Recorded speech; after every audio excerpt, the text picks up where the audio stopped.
Welcome back. I'm just thrilled you're joining us for today's deep dive. Oh, yeah, it's a great one today. It really is. Yeah. I want you to just imagine for a second that you're going about your day. Maybe you're out for a walk, you're listening to a show, and suddenly you realize that your earbuds are silently judging your workout. Or, judging your lack of a workout. Exactly, judging your lack of a workout. It sounds like a concept pulled straight out of a near-future sci-fi novel. Well, completely. But what if I told you that reality is already sitting on store shelves right now? Today, we're looking at this really fascinating piece of source material. It's an excerpt from a discussion titled The Silent Metric, Apple's New Health Ecosystem. And it's an incredibly rich piece of material to unpack. We're looking at a brief but really dense conversation between two individuals who are analyzing some fundamental shifts in consumer technology. Right. This isn't just your basic rundown of gadget specs or, battery life improvements. No, not at all. We're talking about highly aggressive new pricing models, genuinely breakthrough software updates, and what it fundamentally means when an entire tech ecosystem is quietly but forcefully pushing you toward better health. Today's deep dive is really about a massive shift in how passive data collection is evolving in our daily lives. Yeah, and our mission today is to unpack exactly that. We want to take these few lines of conversation from our source and really understand the weight behind them, because the implications here are massive for anyone who uses consumer tech. You really are. So let's just jump right into it. The very first thing our source discussion hits on is a financial shift. I was reading this, and what really caught my eye wasn't the new biometric sensor, but the price tag. The Apple Watch Series 11 has just hit a price point of $299. Which is... It's a surprisingly aggressive move for a premium brand. It's a very deliberate statement. $299. When you consider the sheer amount of engineering, the miniaturization, and the research and development packed into a device like that, setting the price there isn't just a standard retail decision. Right. It's a strategic maneuver designed to completely alter the consumer landscape. And this source conversation highlights exactly why it's such a shock to the system.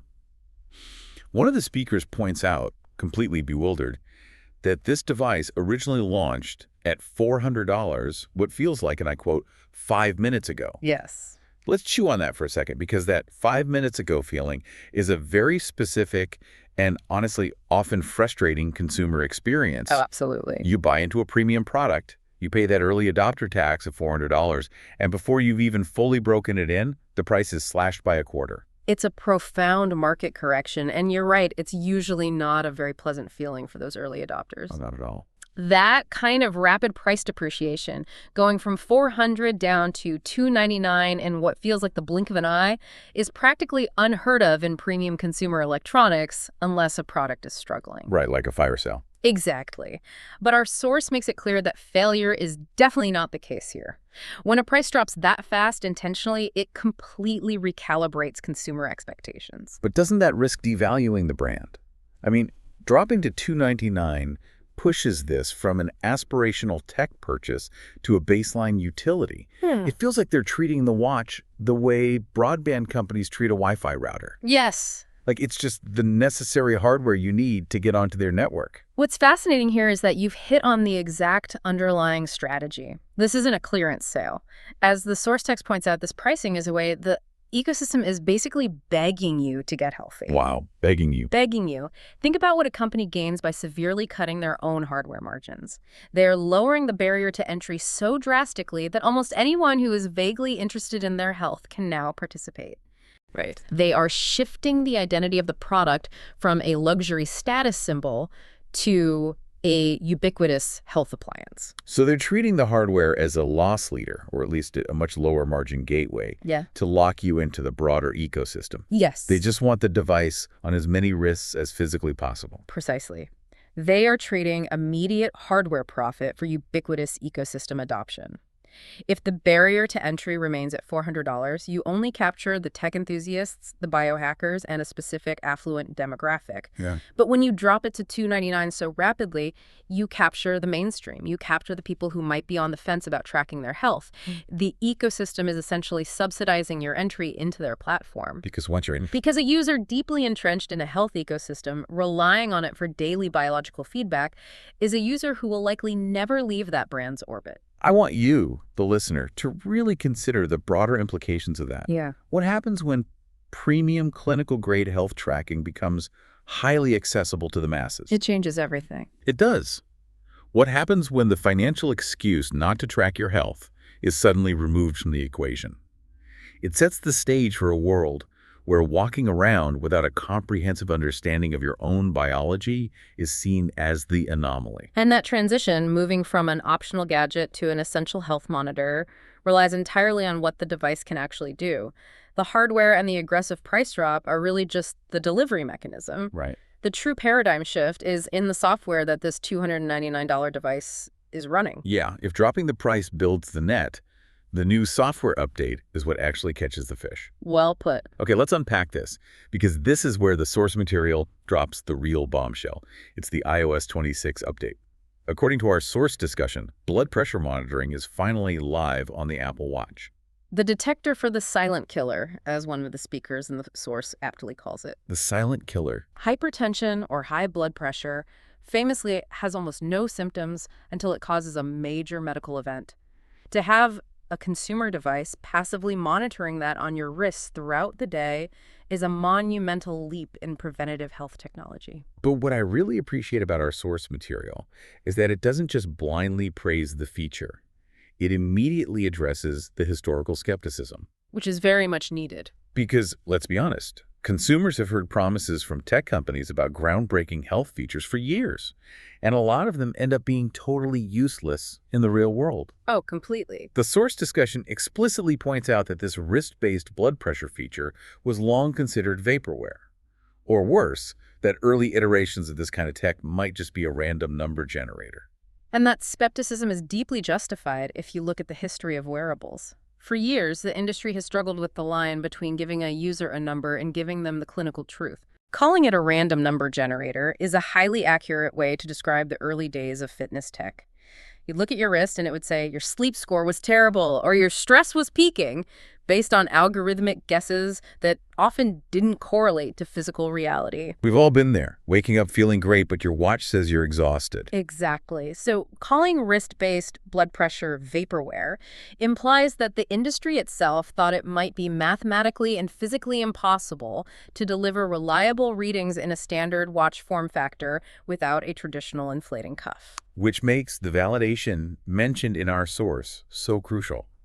The skepticism about it being vaporware is countered by a very specific, authoritative piece of evidence. Yes. The source notes that the executive health director at Women's Health actually tested the iOS 26 blood pressure feature, and her verdict is legitimate. Having a respected medical voice from a major publication like Women's Health validate the technology shifts the narrative entirely. It really does. It moves the conversation away from tech bloggers debating sensor accuracy over to health professionals acknowledging clinical utility. But the most vital part of her validation isn't just that the sensors work. It's the specific phrase she used in the source. Oh, yeah. She said the data is actually actionable. Actually actionable. That feels like the dividing line between the old era of smartwatches and this new ecosystem. It's the difference between being handed a piece of trivia and being handed a medical roadmap. I want us to dwell on that distinction because this philosophical difference between random health trivia and truly practical, actionable medical data is the crux of this entire technological shift. It's everything. Think about the first decade of fitness trackers. They gave us trivia. You took 8,000 steps today. Your heart rate hit 110 while you were walking to the train. Right, which is fun to know, but... That is data, certainly, but is it actionable for the average person? Not really. It's a random dashboard light blinking on your car with no owner's manual to explain what you're supposed to do about it. I know exactly what you mean.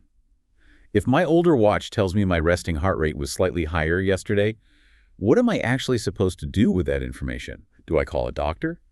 Do I just drink a glass of water and sit down? Exactly. Usually I just ignore it. It's just background noise. It's noise because it lacks clinical context. But actionable data changes the fundamental relationship between you and your own biology. When the executive health director at Women's Health says this blood pressure data is actionable, she means it holds real clinical weight. It's not just a suggestion. No. If your wrist is accurately detecting the silent killer, if it tells you definitively that your blood pressure is chronically elevated during specific times of the day, you don't just ignore that. You take that specific log to your physician. You actually do something about it. It might dictate a change in medication or a shift in diet. Actionable data demands a real-world response. It essentially bridges the gap between consumer electronics and actual healthcare infrastructure. It's like having a triage nurse on your wrist who only taps you on the shoulder when there is something you legitimately need to address. That's a great way to put it. And when you pair that level of serious actionable health data with a device that now only costs $299, you suddenly have a society-wide net for catching hypertension. The public health implications of that are staggering. It democratizes preventative medicine to a degree we haven't really seen before.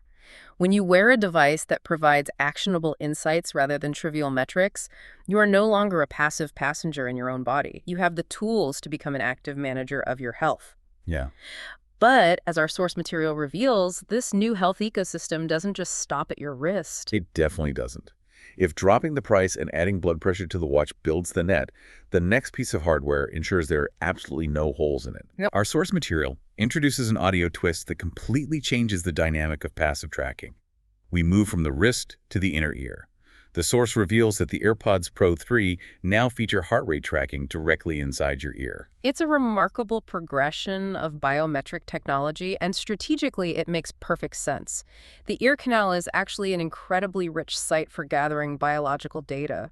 In many ways, it can be even more stable and accurate than the wrist, particularly in highly active scenarios. I've always wondered about that. Why is the ear better than the wrist for something like heart rate?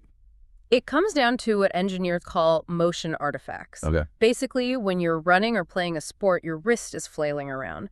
That movement can confuse the optical sensors on a watch, causing gaps in the data or inaccurate spikes. That makes sense. The ear canal, however, is relatively dark, stable, and doesn't experience that same violent swinging motion.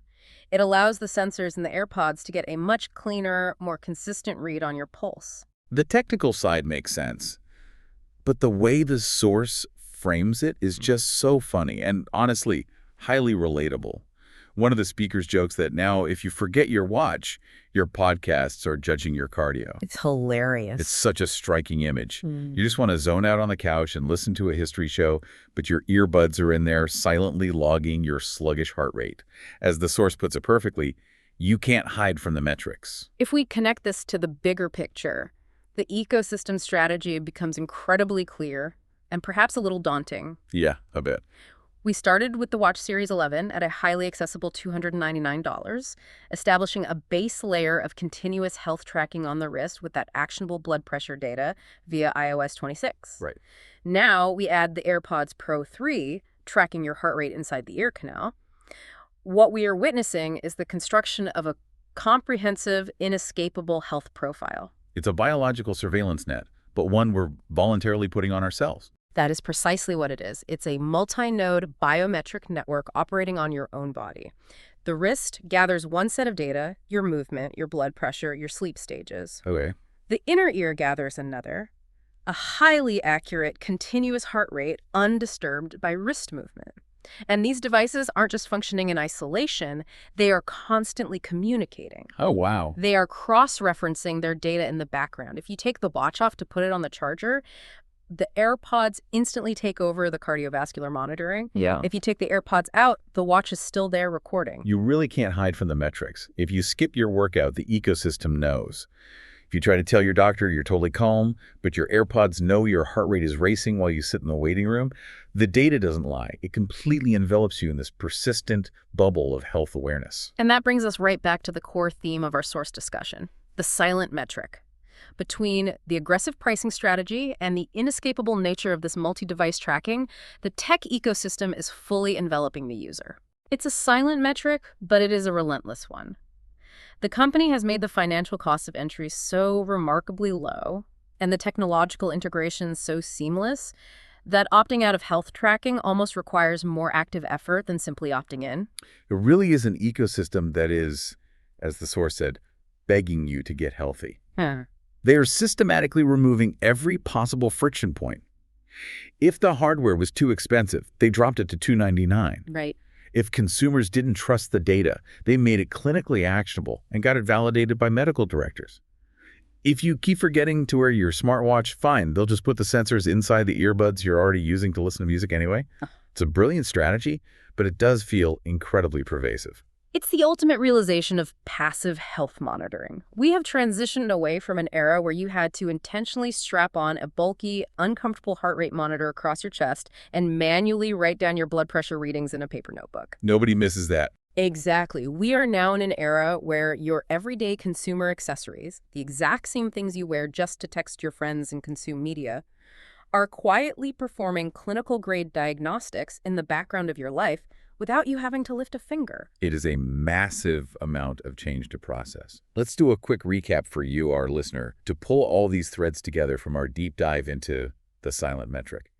We started by looking at the financial shockwave. The Apple Watch Series 11 dropping to a highly aggressive $299 price point. Which was huge. We discussed how this is a strategic move designed to rapidly lower the barrier to entry, treating the hardware almost like a loss leader to get as many people into the health ecosystem as possible. We then examined the software revolution driving the true value of this hardware, specifically the iOS 26 update. We explored how it brings live, actionable blood pressure monitoring to the wrist, finally providing a reliable, everyday detector for hypertension.